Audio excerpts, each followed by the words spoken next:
What is going on, Hawks Nation? Happy freaking Wednesday. Hope y'all are having a great day out there. Welcome to another episode of Hawks Fan TV. Today we have a Game 4 preview of the Eastern Conference Finals. Got a big night ahead of us tonight, okay? I'm recording this at 6:02, about 2.5 hours before tip-off. And yeah, we got a big one tonight, ladies and gentlemen. We're looking up to even up the series here. And it's not going to be easy, especially given all the injuries that we're battling right now and pretty much a fully healthy Bucks team, which is absurd. I feel like they're like the only healthy team left in the playoffs. But that's no excuse.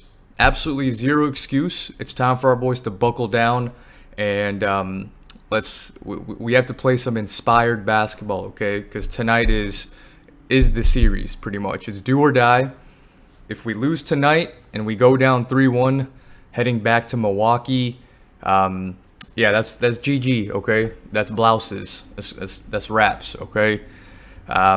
So just like how Milwaukee couldn't afford to go down 0-2 coming to Atlanta, we have to have that same mentality, that same mindset, battle with that same intensity that we did in the first half in the last game. Particularly in the first quarter, right? We were playing shutdown defense, creating turnovers, getting in transition. That's the energy that we need to bring for all 4 quarters tonight if we want to win. As you can see, I'm already pre-gaming a little bit for game for the game tonight. Honestly, I feel like at this point, like Truly needs to sponsor me, straight up. I'm not big into seltzers. I said this in my last videos, but I'm trying to keep the calorie count down, and enough of these will definitely have you feeling good. Anyways, I digress. Back to the regular schedule programming tonight. Yeah, big night tonight. Like I mentioned, we need to play with that same intensity that we did in Game 3 for all 4 quarters of Game 4 tonight, and I'm fired up. I don't know about you guys, but I am fired up. All right. The main reason being, after reading the Players Tribune letter from John Collins, okay, the Baptist, earlier this morning, I'm hoping the whole team has that mindset, which I know they will.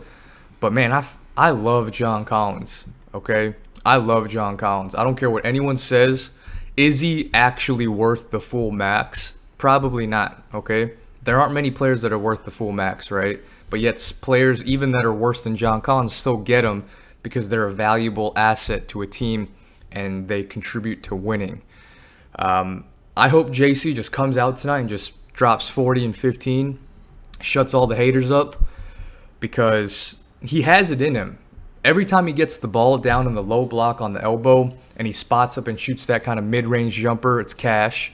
Okay, if he wants to post up and shoot the little baby hook that he always does, or kind of that little push shot, it's money.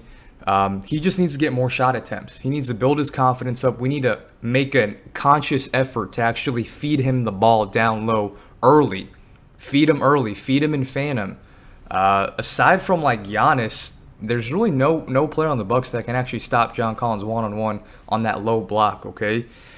So if we continue to feed him, he needs to have a big night. He needs to produce on the offensive end, okay? I'm not talking about just eating up the glass. He needs to produce and get buckets for us tonight. Trey's not healthy. JC, I'm looking at you. Shut all the naysayers up, okay? Earn that max deal that you rejected in the offseason of the summer. Okay, prove to the world, prove to fellow Hawks fans why you deserve to be here and why you deserve that max contract. I have every bit of faith in you, JC. Okay, especially after reading that Players Tribune. That damn near brought a tear to my eye, okay? Almost brought a tear to my eye. It was such a beautifully written letter. You could tell he put his emotions in it. He basically stresses the whole underdog mentality, him being the other guy and not being a highly touted recruit coming out of high school, even in college. And he just basically got lucky. The opportunity arose for him to get invited to like a big national camp in high school, and that's kind of when eyeballs starting to go his way. But even now, I mean, even in the NBA, he's still one of those other guys. You don't consider John Collins as kind of that all-star level player. He's shown flashes. He can be. He's still really young in the grand scheme of things. He's only 23. Okay, guys. If you guys haven't read that article yet, I'll link it in the description below. But it's a quick read, okay? It takes maybe like 2-3 minutes to read, but it's amazing, okay? And for that article alone, he should be Atlanta Hawk for life. Fun fact, like he grew up as a military kid. Both of his parents were in the military. He bounced around from city to city, base to base. Didn't really have a home growing up. And I honestly feel like since coming here, being drafted to Atlanta, this has been like basically the closest thing to home he's ever had. He's built those relationships with the city, with his colleagues, with his teammates, with other people, other locals that live in Atlanta. And he clearly wants to be here. He doesn't want to get traded. He wants to play his career in Atlanta, okay? So, Travis Schlenk, if you're listening, we might have some words this offseason if you don't re-sign him. But, JC, you need to show out tonight, okay? You need to show out. Aside from JC, we're going to need my boy Red Velvet to step up tonight, okay? He had that huge Game 7 against Philadelphia, single-handedly basically won us Game 7, abusing Seth Curry. Completely different story in this series, considering he has Chris Middleton, all 6'8", 6'9" of Chris Middleton, however tall he is, honestly, might even be 6'10", who knows. Guarding Kevin, they obviously read the scouting report. They don't want to play too off him because he can get buckets if you allow him. He showed some flashes last game. I think he hit 3 threes, only had 9 points total though. Let's just look at it. Let's look at the box score. Which, by the way, guys, we're at home, and Vegas is still putting us at +6.5. Money line's at +210. For all you non-gamblers out there, that means for every $100 that you bet that the Hawks will win, you win 210 back. Okay, so that's what it means. Conversely, on the Bucks side, if you actually have to bet $250 to win 100. So obviously, Vegas and the public think that the Hawks are going to lose tonight. The disrespect, we've been disrespected all year. It's nothing new. So let's go out and show out. Let's show up and show out. Show the world and this city what we're really made out of, okay? So let's see here. Looking at just this last game on Monday. Okay. Looking at the box score.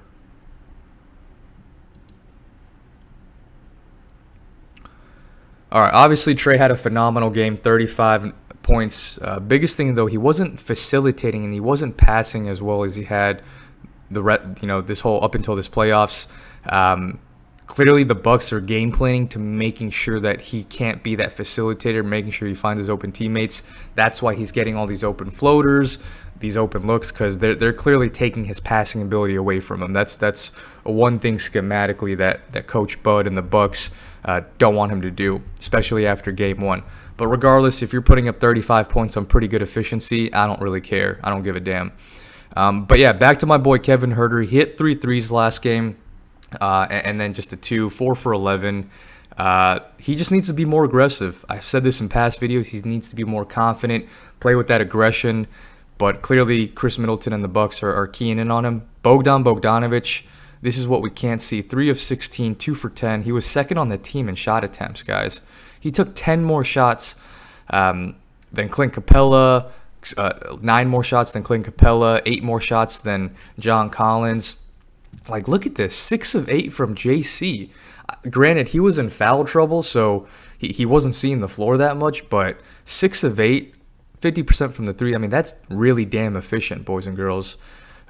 So we need to feed him early this game, get his confidence up, abuse whoever's defending him.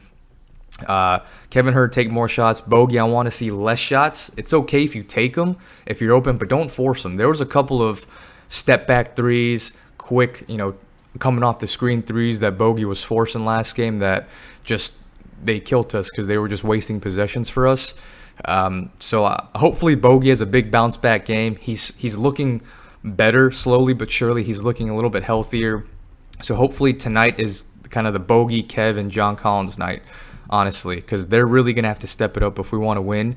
Our bench Danilo and Lou Will is going to really have to step it up as well, because we're kind of running 7-8 deep right now, especially if Trey's going to play 50%. So our vets, Lou and Gallo, I can't say more about Gallo. Gallo's been really showing up, arguably our second best player this series. So Gallo's going to do his thing. I already know he's a mismatch whenever he gets down in the paint, and just using that crafty veteranness to get to the line.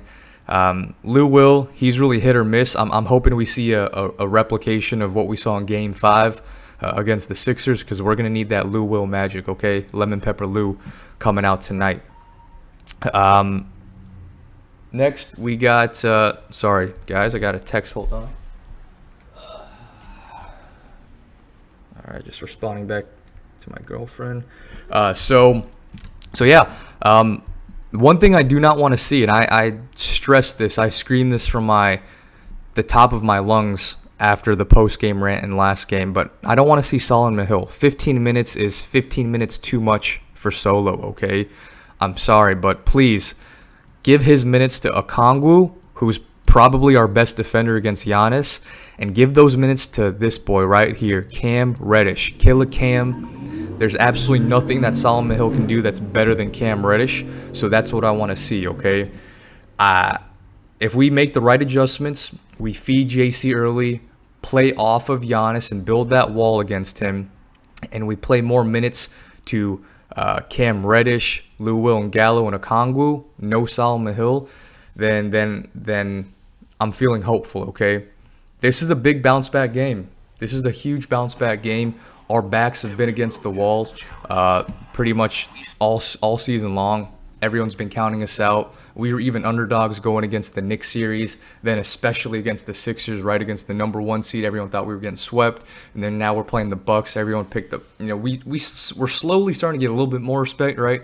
There was no Bucks in 4 or anything like that, and even a couple of people picked the Hawks, but the majority of those ESPN analysts and writers picked the Bucks in kind of 5 or 6. I don't want that to be true. Let's prove the naysayers wrong.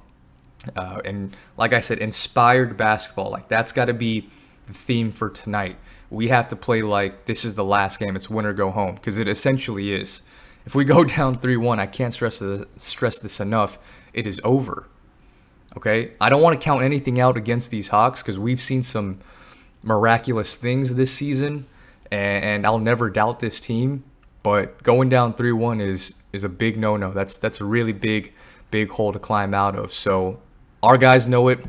Coach McMillan knows it. And you better believe our boys are going to come out ready to play. The big question mark going into the game, I've been on Twitter religiously. Still no update on Trey yet. I'm sure he's going to be a game time decision. Again, it's 6:14 now. About 2 hours almost away from tip-off. I'd imagine right around like that 7:30 mark is when we're going to hear Trey's update. My gut tells me he's going to be available, but he's going to play a very limited role. Because at this point, those the bone bruise specifically is all about pain tolerance. If he can play on it, then that's great. But if there's just too much pain, he's not going to be able to do what Trae Young can do. That's beat his man off the dribble, use his quickness, use his craftiness, get to the lane, use the floater.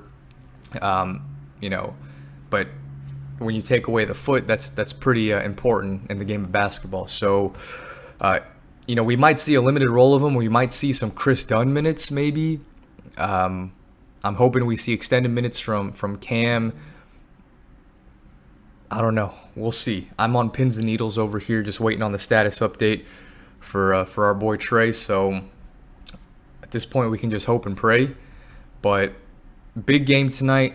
This is going to be a fairly short video because I got to do some stuff before the game, get into my little pregame ritual. So wanted to get this video out for you guys, give my 2 cents. I'm going to be doing a live stream, okay? I'm going to be doing a live stream tonight with some other, Hawks YouTubers, the Feel It podcast. So tune in. I'll be tweeting out the link tonight. See us on YouTube Live. Again, stay level-headed, boys and girls. Stay level-headed. Our boys are going to be ready to play tonight. Believe that, okay? I love you guys. Here's to a Game 4 victory, tying it up 2-2. And let's go Hawks, baby.